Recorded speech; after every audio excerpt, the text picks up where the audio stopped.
गद्य कहानी के लेखक का नाम सुदर्शन जी था। उनका जन्म सन 1896 पंजाब राज्य के सियालकोट नामक स्थान में हुआ और निधन सन 1968 में हुआ। पुष्पलता, सुप्रभात, परिवर्तन, पनघट, नगीना आदि उनके सुप्रसिद्ध कहानी संग्रह है। इस कहानी में सम्राट अशोक सर्वश्रेष्ठ न्याय मंत्री की खोज में था। शिशुपाल से मुलाकात होने पर उसकी योग्यता देखकर उसे न्याय मंत्री बनाया। न्याय न राजा देखता है न रंग, न्याय तंत्र पर विश्वास दिलाने के लिए यहाँ प्रयास किया है। संध्या का समय था, चारों ओर अंधकार फैल चुका था। ऐसे में किसी ने बाहर से घर का दरवाजा खटखटाया। कौन है? ब्राह्मण शिशुपाल ने थोड़ा सा दरवाजा खोलते हुए पूछा। एक परदेशी, बाहर से आवाज आई। क्या मुझे रात काटने के लिए स्थान मिल जाएगा? जैसे ही शिशुपाल ने पूरा दरवाजा खोला, उनके सामने एक नव युवक खड़ा था। उन्होंने मुस्कुराकर कहा, यह मेरा सौभाग्य है। अतिथि के चरणों से यह घर पवित्र हो जाएगा। आइए, पधारिए। अतिथि को लेकर शिशुपाल घर में गए और उनका आदर सत्कार किया। फिर दोनों उस समय की देश की अवस्था पर बातें करने लगे। शिशुपाल ने कहा, आजकल बड़ा अन्याय हो रहा है, परंतु परदेशी इस बात से सहमत न था। वो बोला, दोष निकालना तो सुगम है, परंतु कुछ करके दिखाना कठिन है। शिशुपाल बोले, अवसर मिले तो दिखा दूं कि न्याय किसे कहते हैं। तो आप अवसर चाहते हैं?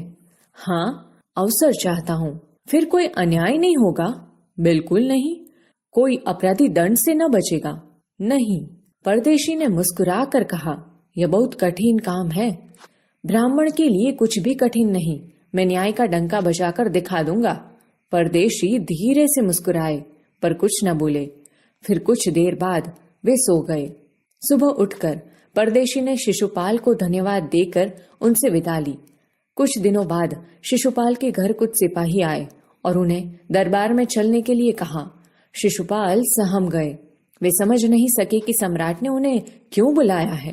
कहीं उस परदेशी ने तो सम्राट से झूठी सच्ची शिकायत नहीं कर दी।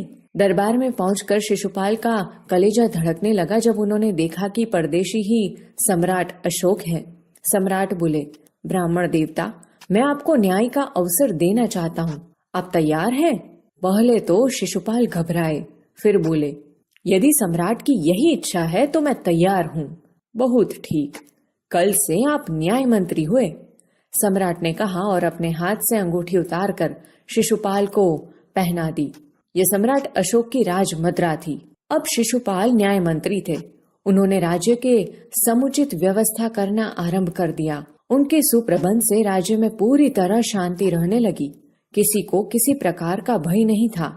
लोग दरवाजे तक खुले छोड़ जाते थे। चारों तरफ न्याय मंत्री के सुप्रबंध और न्याय की धूम मच गई। लगभग 1 महीने बाद किसी ने रात में एक पहरेदार की हत्या कर दी। सुबह होते ही यह बात चारों तरफ फैल गई। लोग बड़े हैरान थे। शिशुपाल की तो नींद ही उड़ गई। उन्होंने खाना पीना छोड़कर अपराधी का पता लगाने में रात दिन एक कर दिया। बहुत प्रयत्न करने के बाद जब अपराधी का पता चला तो शिशुपाल के आश्चर्य का ठिकाना न रहा। स्वयं सम्राट ने उस पहरेदार की हत्या की थी।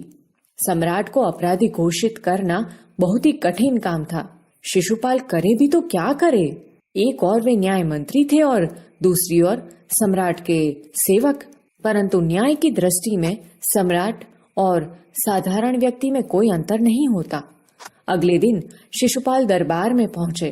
सम्राट अशोक सिंहासन पर बैठे हुए थे। आते ही उन्होंने शिशुपाल से पूछा, अपराधी का पता चला? न्याय मंत्री ने साहस पूर्वक कहा, जी हाँ, चल गया। तो फिर उसे उपस्थित करो।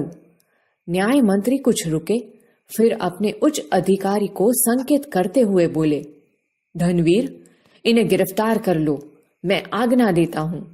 संकेत सम्राट की ओर था। दरबार में निस्तब्धता छा गई। सम्राट का चेहरा क्रोध से लाल हो गया।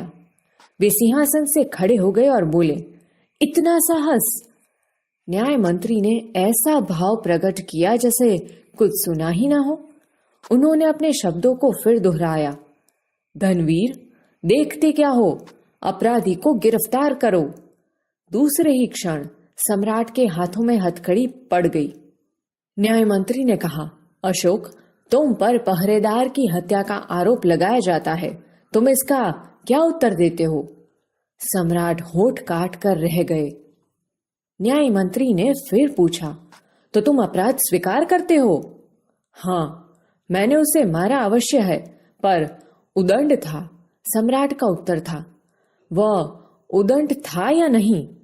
तुमने एक राज कर्मचारी की हत्या की है, तुम अपराधी हो, तुम्हें मृत्युदंड दिया जाता है, न्याय मंत्री ने निर्णय दिया। सभा में सन्नाटा छा गया। न्याय मंत्री का निर्णय सुन सम्राट ने सिर झुका लिया। वे तो स्वयं शिशुपाल की परीक्षा में सफल हो गए थे। सम्राट का हृदय ऐसे व्यक्ति को पाकर गदगद हो रहा था।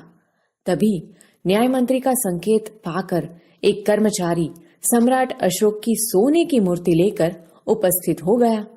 न्याय मंत्री ने खड़े होकर कहा, सज्जनों, यह सच है कि मैं न्याय मंत्री हूं, और यह भी सच है कि अपराधी को दंड मिलना चाहिए, परंतु अपराधी और कोई नहीं, स्वयं सम्राट है। शास्त्रों में राजा को ईश्वर का रूप माना गया है, इसलिए उसे ईश्वर ही दंड दे सकता है।